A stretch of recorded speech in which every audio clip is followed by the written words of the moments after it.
Growing up as a gamer in the early 2000s, I enjoyed a lot of different genres of games, but by far the most fun I had was with the first and third person shooting genre. It wasn't that I didn't like other genres. I spent a good amount of time playing RPGs and even the occasional strategy game, but where I had the most fun was definitely with shooters. So it made sense that when a seemingly third person shooter in Hitman Codename 47 was announced, that I was excited and looking forward to it. As was the style at the time, I managed to get a copy of the Hitman demo courtesy of a PC demo disc and eagerly jumped into it.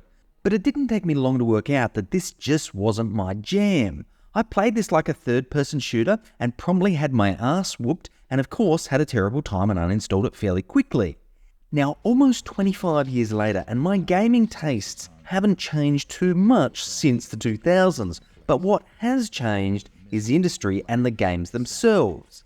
Now, in the case of stealth games, which I later realised Hitman was, we've gone from fairly bare-bones stealth mechanics to very detailed detection and avoidance systems, not to mention dramatically improved overall presentation.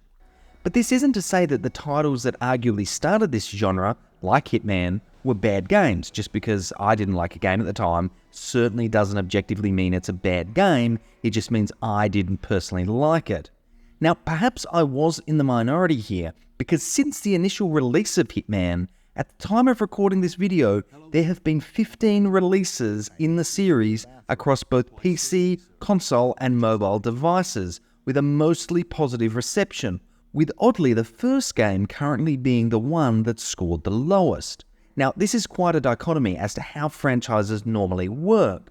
Generally, the first entry is the beloved one, and subsequent titles struggle to capture the same magic, but that's certainly not the case here.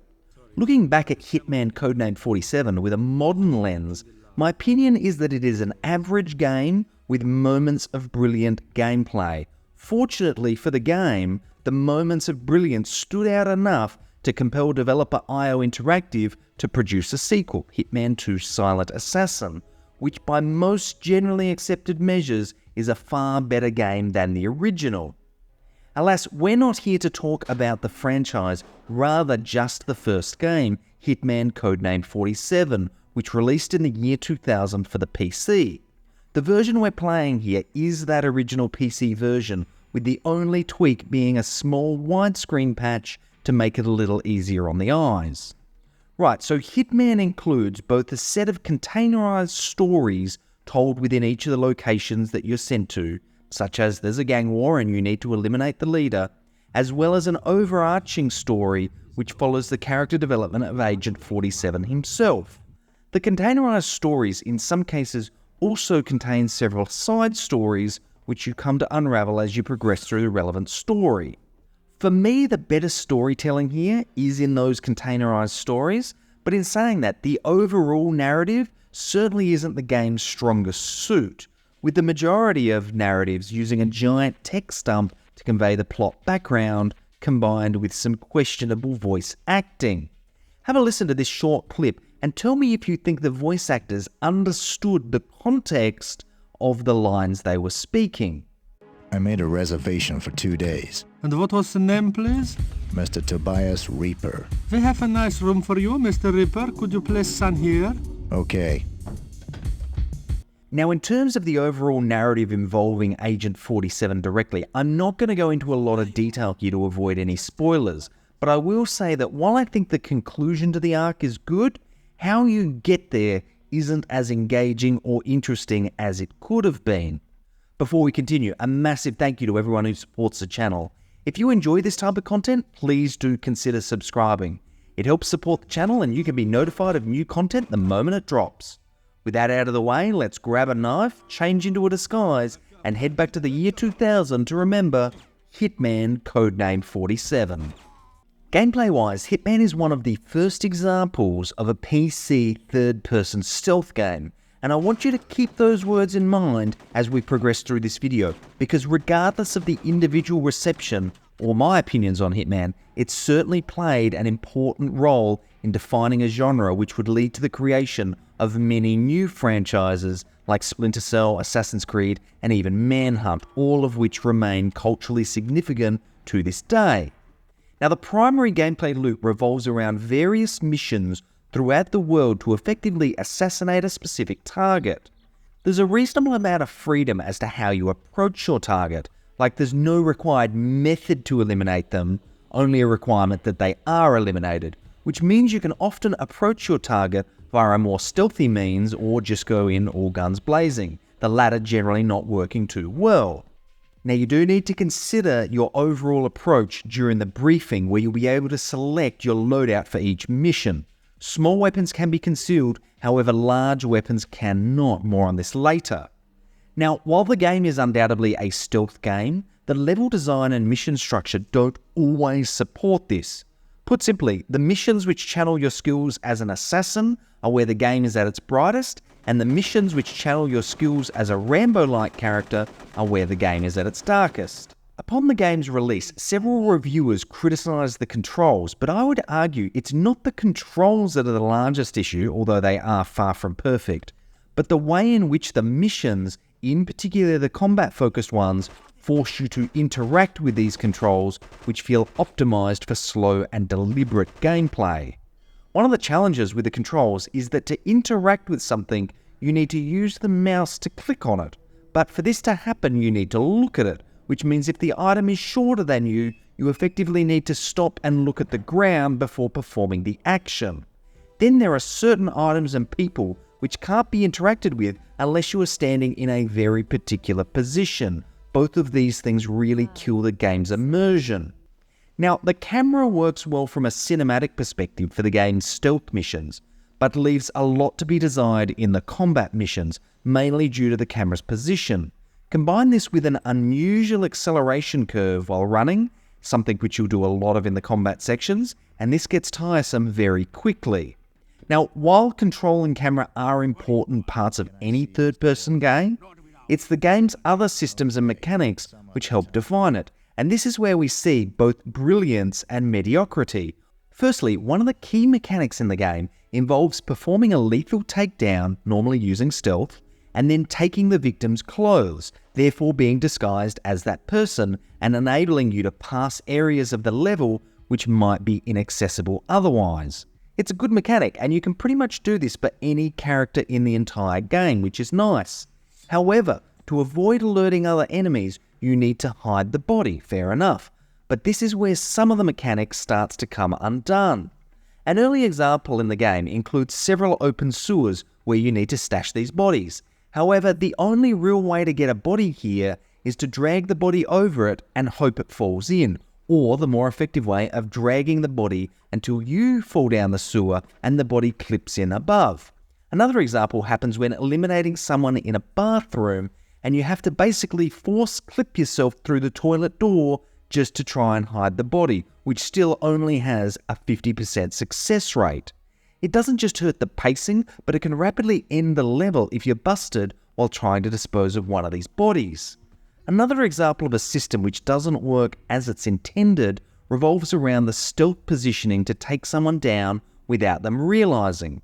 There are numerous sections in the game where you need to get behind someone to eliminate them without them realizing. Only the detection system here seems hit and miss at the best of times. I can't tell you how many times I had to restart levels because I was detected through arguably no fault of my own. And just to underscore how painful the detection system is, there's a section in the game where you need to climb a sentry tower and take out an enemy while disguised as an enemy.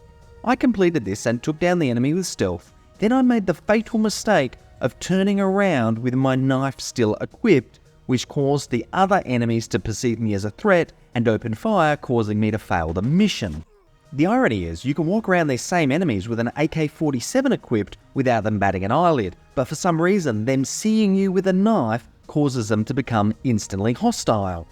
Then there's at times the game flat out betrays its systems. There's a particularly memorable example in the late game that despite eliminating an enemy with a completely silenced weapon, which we've already established is allegedly undetectable, it alerts a guard outside the door, and as with the knife issue, causes you to fail the mission. The challenge is that failing a mission has an exceptionally high cost, because for the majority of the levels, there are no checkpoints, and if you're playing on one of the higher difficulties, there are no checkpoints even in the larger levels, which means chances are failure will set you back to square one. Now this feels even cheaper when it happens on one of the game's larger levels, forcing you to traverse a lot of ground just to get yourself back to the location that you failed. Of course, to be fair, when the detection systems do hold true to their intentions, they work really well. Early on in my playthrough, as soon as I walked into an area I should not have been under suspicion, I was opened fire on. I actually originally thought that this was a bug and went to the extent of restarting the game. However, upon the restart, I noticed that my equipment build had a sniper rifle equipped. I wondered if carrying around a sniper rifle was making me look threatening, so I unequipped it and strolled through the area without a rain of bullets. There's also a level which has an entrance with a metal detector. After trying to find a way into the building bypassing this, I decided to see what would happen if I walked through with my weapons, and of course I was promptly attacked and killed. Right, time to unequip all of my weapons and try again. This time I passed through without any issues. These are good moments in the game. Now, combat is where the game is the weakest. Questionable controls, a camera which conspires against you, an AI that is far more accurate than it has any right to be, all contribute to an overall poor experience. The one bright spot here is the sniping, which for the most part is quite good, but sadly this isn't generally viable for many of the combat-focused missions. If I had to describe the gameplay of Hitman to somebody who hadn't played it before, I'd describe the stealth missions as a game of chess, a game which relies on good decision-making and precision, whereas the combat missions are more like a game of blackjack, where your biggest asset is purely luck.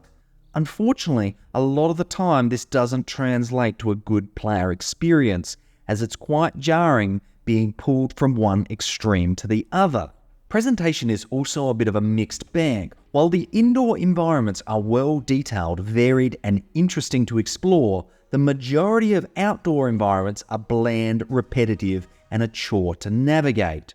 There is a map to help you explore the levels, which is practically required on some of the more complex ones, but the overall UI for the map isn't very user-friendly to navigate, meaning you need to do a lot of switching between the map and the game world to get your bearings. Graphically, the game does feature some nice touches, like the use of mirrors, which in some modern games is still not as well realised as it is here. Likewise, there are some of the first ragdoll mechanics that I remember in this game, with enemies and items responding differently depending on how you interact with them.